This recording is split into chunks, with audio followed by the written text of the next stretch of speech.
Assalamualaikum warahmatullahi wabarakatuh.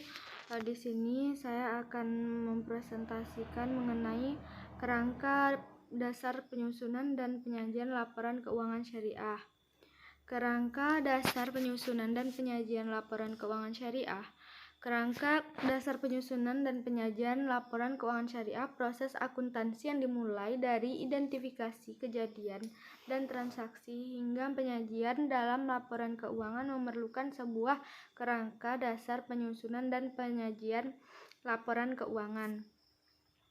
Kerangka dasar atau kerangka konseptual akuntansi adalah suatu sistem yang melekat dan dengan tujuan-tujuan serta sifat dasar yang mengarah pada standar yang konsisten dan terdiri atas sifat, fungsi, dan batasan dari akuntansi keuangan dan laporan keuangan.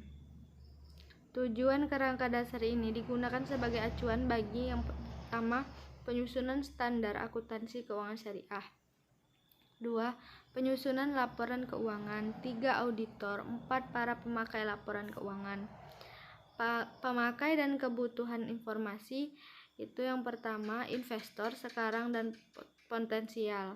2. Pemilik dana kort. 3. Pemilik dana syirkah temporer. 4. Pemilik dana titipan. 5. Pembayar dan penerima zakat, infak, sedekah, dan wakaf. 6. Pengawasan syariah. 7. Karyawan. 8. Pemasok dan mitra usaha lainnya. 9. Pelanggan. 10. Pemerintah. 11. Masyarakat. Paradigma transaksi syariah. Transaksi syariah didasarkan pada paradigma dasar bahwa alam semesta diciptakan oleh Tuhan sebagai amanah dan sarana kebahagiaan hidup bagi seluruh umat manusia untuk mencapai kesejahteraan hakiki secara material dan spiritual. Asas transaksi syariah.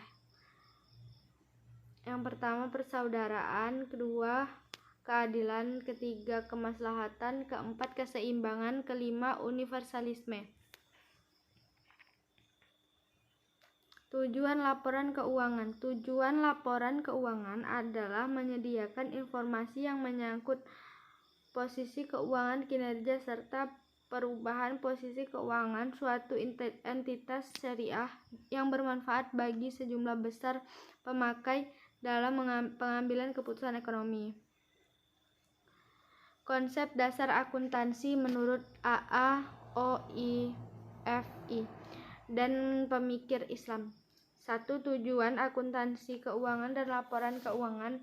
Manfaat dengan ditentukannya tujuan akuntansi keuangan untuk lembaga keuangan syariah menurut AAOIFI yaitu sebagai berikut. Yang pertama, dapat digunakan sebagai panduan bagi dewan standar untuk menghasilkan standar yang konsisten.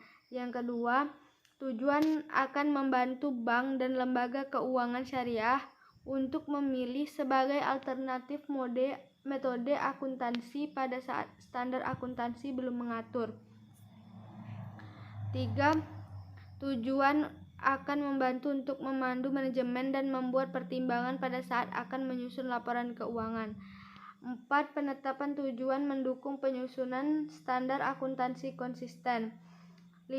Tujuan jika diungkapkan dengan baik akan meningkat kepercayaan pengguna serta meningkatkan pemahaman informasi akuntansi sehingga akhirnya akan meningkatkan kepercayaan atas lembaga keuangan syariah. Pemakai dan kebutuhan informasi. Pemakai laporan keuangan menurut AAOIFI antara lain sebagai berikut. Yang pertama, pemegang saham. Kedua, pemegang investasi. Ketiga, pemilik dana. Keempat, pemilik dana tabungan. Kelima, pihak yang melakukan transaksi bisnis.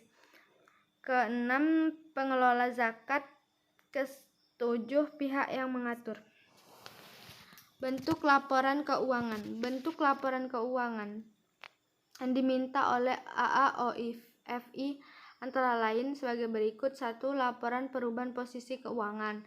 Kedua, laporan laba rugi. Ketiga, laporan perubahan ekuitas atau laporan perubahan saldo laba. Yang keempat, laporan arus kas. Yang kelima, laporan perubahan investasi yang dibatasi dan ekuivalennya.